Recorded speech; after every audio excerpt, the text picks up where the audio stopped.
The door that only opens at midnight. Chapter 1. The discovery. Ayesha Thompson had always been drawn to the forgotten corners of the world. At 28, she was a freelance photographer specializing in abandoned places, old factories, crumbling mansions, derelict asylums. There was something poetic about decay, about the way time reclaimed what humanity built.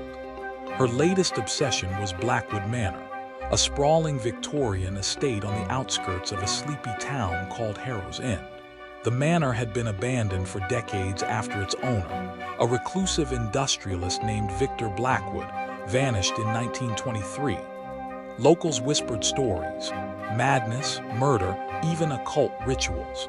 But Ayesha didn't believe in ghosts. She believed in light and shadow, in capturing the beauty in ruin. She arrived at dusk, her backpack heavy with camera gear. The gates were chained, but a gap in the fence allowed her to slip through. The house loomed ahead, windows like empty eyes, ivy choking the brickwork. As she approached the front door, massive oak, carved with intricate patterns, she noticed something odd. The door was sealed not just with boards, but with a heavy iron lock that looked ancient yet untouched by rust. Ayesha circled the house, photographing cracked windows and overgrown gardens. She found a side entrance boarded up, a cellar door chained. But at the back, hidden behind a thicket of thorns, was another door. Smaller, plain wood, no carvings. It looked out of place, almost new. Curiosity piqued, she tried the handle. Locked. She spent hours exploring, but as night fell, she decided to camp out nearby. The town inn was miles away, and she wanted dawn light for interior shots if she could get inside. That first night, she slept in her car, parked just off the property. At midnight, she woke with a start.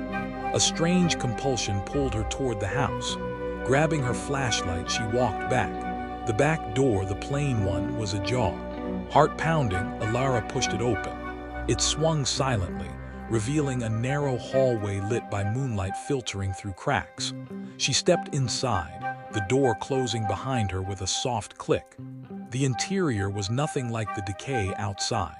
The hallway was clean, furnished with antique tables and portraits of stern-faced people, dust-free, impossible. She explored cautiously. Rooms branched off, a library with books that smelled new, a kitchen with fresh bread on the counter.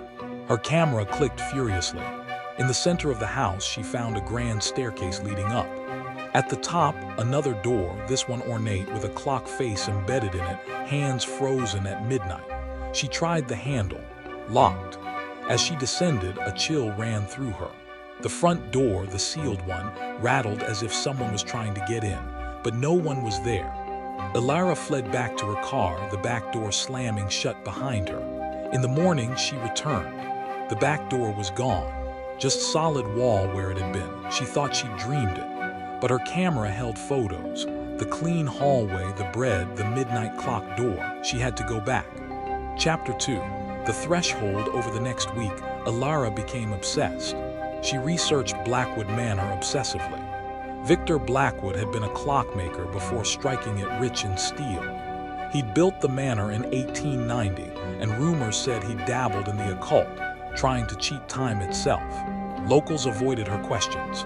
"That place is cursed," an old woman at the diner said. "Doors that shouldn't open do, and things come through." Ayesha returned every night, waiting for midnight. On the third night, the door appeared again, not ajar but waiting. She entered, bolder this time. The house was the same, pristine inside, timeless. She explored further, finding bedrooms with clothes from another era, a study with journals. One journal caught her eye, Victor's own. Entries about a threshold door he discovered in the house's foundation. A portal that opened only at midnight, linking to elsewhere. "I have glimpsed worlds beyond," he wrote. "Realms where time flows differently, where the dead walk freely, but the price is steep. One must offer something to pass." Ayesha's pulse raced. Fantasy, madness. She found the staircase again, the clock door, still locked. That night, as midnight struck on her watch, she heard footsteps upstairs. Soft, deliberate. "Hello," she called, no answer. She climbed the stairs. The clock door was open. Beyond it lay darkness, not empty but thick, swirling like smoke. Whispers emanated from within, names, pleas, laughter. Alara stepped back. The door slammed shut. She ran, bursting out the back door just as it vanished behind her. But something followed. In her rearview mirror, as she drove away, she saw a figure in the road, a man in Victorian attire watching her. The next nights blurred. She returned compulsively. Each time, the house revealed more. She met echoes, shadowy figures that mimicked past residents. One, a woman named Ayesha, Victor's wife, warned her, "The door hungers. It takes memories, years, souls." Alara learned the rules. The back door appeared only at midnight. The house existed in a pocket preserved. And the clock door led to the midnight realm, a limbo between life and death. Victor had tried to bring Ayesha back after her death in childbirth. He'd succeeded partially, but she'd become trapped, pulling him in eventually. Alara's photos changed. Faces appeared in shadows that weren't there before. She realized she was changing too. Dreams of the realm haunted her. She aged slower or faster. Time felt wrong. On the 7th night, she touched the clock door. It burned cold. A voice, Victor's, whispered, "To open it fully, offer what you cherish most." Alara fled again, but she knew she'd return. Chapter 3. The crossing. Alara couldn't stay away. Her life outside crumbled. Friends worried. Work dried up. All that mattered was the door. She delved deeper into research. Found old newspaper clippings, people vanishing near the manor around midnight. A child in 1950, a hiker in 1987. The realm was feeding. One night she entered and confronted Ayesha's echo. "Why does it open only at midnight?" Alara asked. "Midnight is the hinge," Ayesha said, her form flickering. "When day dies and night is born, the veil thins." Victor bound the house to that moment, using forbidden clocks, mechanisms that tick in reverse in the other place. "Can I close it?" Ayesha laughed sadly. "Only by crossing and sealing from within, but none return." Alara's cherished thing. Her photography, her eye for beauty. Her memories of her mother who died when she was young, the drive behind her art. That night she stood before the clock door at midnight. It opened wide. Darkness beckoned, stars swirling in void.